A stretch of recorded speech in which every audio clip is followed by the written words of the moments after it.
चालीसगांव के police अधीक्षक मनोज लोहार के 25 लाख के फिरौती मामले में आज जलगांव सेशन कोर्ट ने पुलिस अधीक्षक मनोज लोहार सहित धीरज येवले को दोषी करार दिया।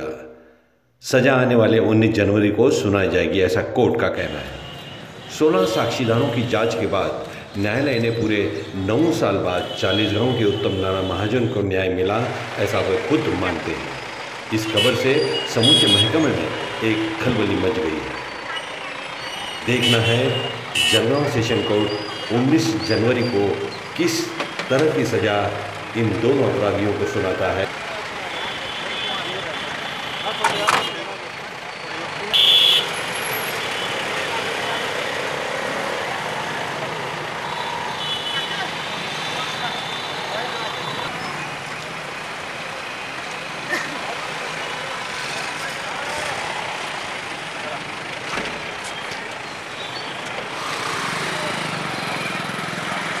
होती माझा परिपूर्ण विश्वास होता आणि जो अन्याय झालेला आहे, जी घटना कोणाच्या बाबतीत घडू नये ती माझ्या बाबतीत घडली आणि कायदा आणि सुव्यवस्था ज्यांच्या हाती राखण्याची जबाबदारी आहे, अशाच लोकांनी कायद्याचा बडगा दाखवून धाक दाखवून लोकांना अपहरण करणे, बेकायदेशीर अपहरण करणे, डांबून ठेवणे, त्यांच्याकडनं पैसे वसूल करणे, याच्यामध्ये माहीर असलेले जे त्या काळातले तत्कालीन अधीक्षक अप्पर अधीक्षक लोहार यांनी त्याचा परिपूर्ण दुरुपयोग केला सत्तेचा, आपल्या कायद्याचा, आणि माझ्याकडनं 60 लाख रुपयाची खंडणी मागण्यासाठी मला डांबून ठेवलं।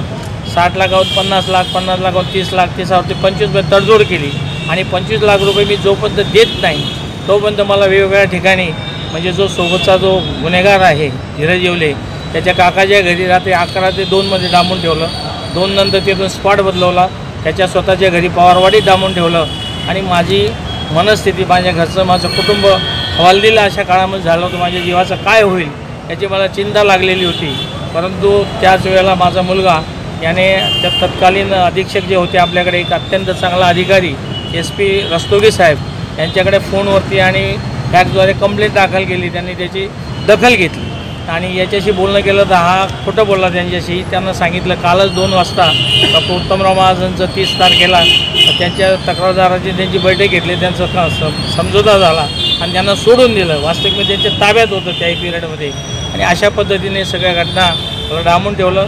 दुसऱ्या दिवशी मग 4:30-5:30 दरम्यान कार्यरत असलेले तत्कालीन अप्पर पोलीस अधीक्षक मनोज लोहार हे चाळीसगाव येथे असताना दिनांक 16/7/2009 रोजी त्यांच्या विरुद्ध डॉक्टर उत्तमराव धनाजी महाजन यांनी त्यांना खंडणी मागून त्यांना डांबून ठेवल्याबाबतची तक्रार दाखल केलेली होती।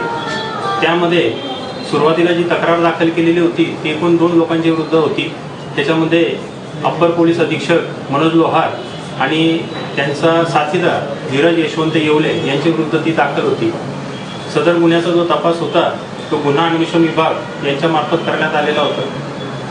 या गुन्ह्याच्या कामी सन 2013 मध्ये दोषारोपपत्र या 3 आरोपींच्या विरुद्ध दाखल करण्यात आल्यानंतर या खटल्याचं जे कामकाज आहे ते जळगाव येथील सत्र न्यायालयामध्ये झालं आणि त्यामध्ये आम्ही एकूण 16 साक्षीदार तपासल्यानंतर आज तत्कालीन पोलीस अधीक्षक मनोज लोहार, धीरज यशवंत येवले यांना भारतीय दंडविधानाचे कलम 342, 343, 346, 364 अ, 506 या गुन्ह्यांखाली दोषी ठरवण्यात आलेलं असून यांना शिक्षा जी आहे ती 19 जानेवारी रोजी सुनावली।